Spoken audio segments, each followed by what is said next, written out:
Hello guys, स्वागत है मेरे यूट्यूब चैनल पर। तो गाइस, आज हम लोग पढ़ने वाले हैं भूगोल। भूगोल में चैप्टर है भारत का समान परिचय। तो सबसे पहला टॉपिक है भूगोल क्या है। पृथ्वी का वर्णन करना ही भूगोल कहलाता है। क्या? पृथ्वी का वर्णन करना ही भूगोल कहलाता है। उसके बाद इंडिया के अन्य नाम किस किस आधार पर पड़ा था। ठीक, चलते आगे।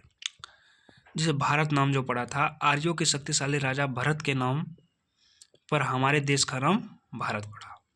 आर्यों के शक्तिशाली राजा भरत के नाम पर हमारे देश का नाम भारत पड़ा। ठीक है, तो आर्यावर्त नाम कैसे पड़ा? भारत में बसने वाले आर्यों के नाम पर हमारा भारत का नाम आर्यावर्त पड़ा। ठीक, आगे है हिंदुस्तान। ईरानियों या पारसियों द्वारा दिया गया है नाम।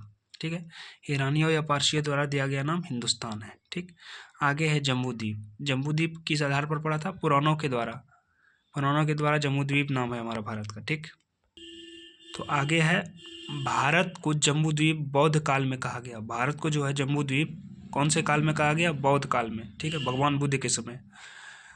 आगे है भारत का आकार कैसा है? चतुष्कोणीय है। भारत का आकार कैसा है? चतुष्कोणीय। कुल राज्य कितना है? 28। केंद्र शासित प्रदेश कितना है? 8।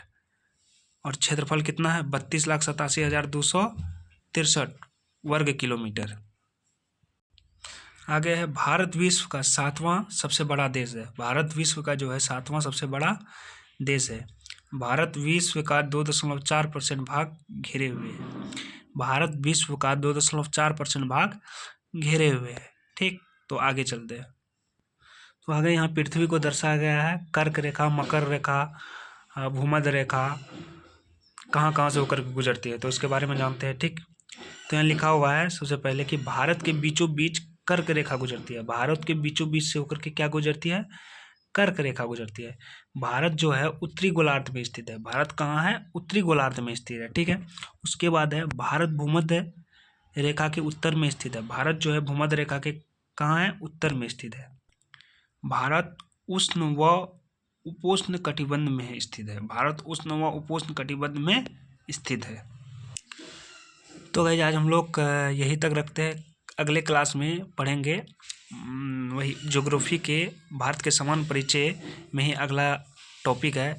क्षेत्रफल के आधार पर विश्व के 10 बड़े देश पढ़ेंगे। तब आगे पढ़ेंगे भारत के 5 सबसे छोटे और बड़े राज्य। ठीक है, तो गाइस, यदि आप लोग मेरे चैनल पर न्यू हैं तो आप मेरे चैनल को सबसे पहले सब्सक्राइब ज़रूर कर दीजिए, ताकि इससे अच्छे अच्छे वीडियो आप तक पहुंच सके।